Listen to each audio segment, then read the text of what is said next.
मैं बता दूं कि आपने ही सबसे पहले इसे ब्रेक करा था और उत्तर प्रदेश का सबसे बड़ा घोटाला है अब तक।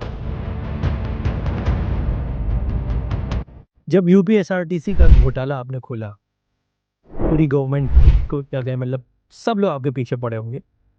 ज़ाहिर सी बात है। तब तब क्या था दिमाग में, क्या था? और फिर बताइए घोटाला क्या था।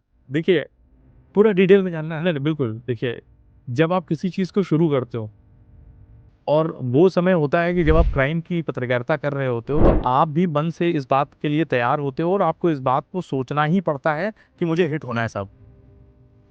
और हिट होने का फ़ॉर्मूला जो है वो बहुत शॉर्ट होता है। एक कोई खबर ऐसी होती है, एक कोई ऐसा चंक होता है जिससे जो आपको हिट भी कर सकता है, आपको फ्लॉप भी कर सकता है। और तमाम जगह ऐसा होता है जहाँ पर मुकदमे भी लिख जाते हैं आपके खिलाफ कि आपने साहब ये ऐसा क्यों किया और इसके पीछे की क्या-क्या वजूहात थी। इन सारी चीज़ों को आपने किससे पूछ के किया, किसने आपको क्लू दिया। लेकिन एक चीज़ है जिसमें आपको मुकदमे झेलने के लिए तैयार रहना पड़ता है कि हाँ, हम ये काम करने जा रहे हैं, हो सकता है कुछ गलत भी हो जाए। बिल्कुल। तो यूपीएसआरटीसी का घोटाला ये था, मैं मैं उसमें बता दूं कि आपने ही सबसे पहले इसे ब्रेक करा था और उत्तर प्रदेश का सबसे बड़ा घोटाला है अब तक। बिल्कुल। यूपीएसआरटीसी का घोटाला क्या था कि उसमें टिकट की जो बुकिंग्स होती थी, उसमें गेटवे से चीज़ों को गायब कर दिया जाता था। यानी कि पैसा जो था, जो उनका एक गेटवे बना था, जो यूपी परिवहन का एक गेटवे होता है, जिसमें पैसा हिट होता है, जो ऑनलाइन टिकटिंग होती है, उसमें जिस जगह पे पैसा हिट होता है, वहाँ से पैसे को गायब कर देते थे। होता कैसे था उसमें? ये भी एक बड़ा इंटरेस्टिंग वो था। मैं किसी से बात कर रहा था, एक बंदा था मेरे साथ में, उससे मैं बात कर रहा था, मैंने कहा, "ये कैसे घोटाला हो रहा है?" उसने मुझे बताया कि सर इस तरह की चीज़ें हो रही हैं, अगर आप उन सारी चीज़ों को आगे लेके चलेंगे, तो बहुत अच्छा हो जाएगा। तो हमने कहा ठीक है, देखते हैं क्या है। तो हम उन लोगों से मिले, उन लोगों से बात की हमने कि कैसे करते हो, क्या करते हो?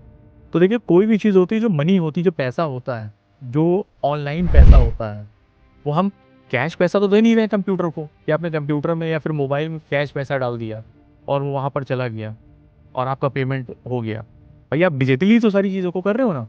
तो जो कोड्स होते हैं, वो कोड्स में जाता है। जैसे आपने ₹1000 लिखा, आपने किसी को ₹1000 पे करना है, तो आपने ₹1000 उसमें डाला, ठीक है? तो वो ₹1000 के कोड्स बनेंगे। ओके।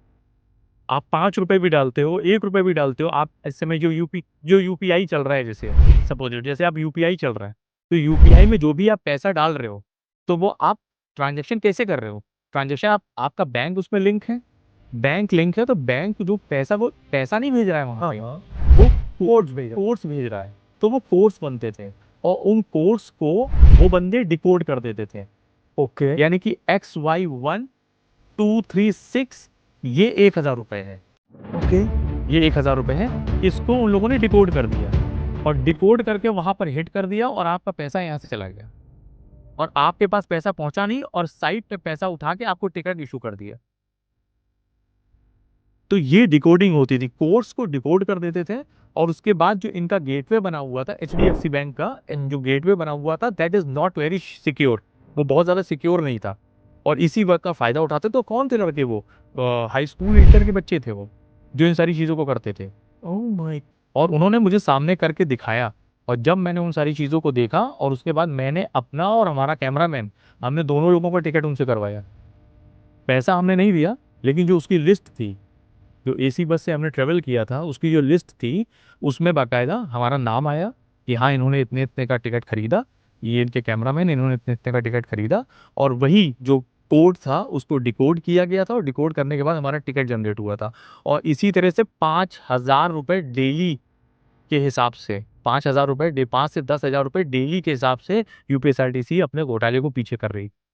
ओह गॉड। और जब इन सारी चीज़ों की शुरुआत हुई, देखा गया कि उसके बाद इसमें बड़ी जाँच है।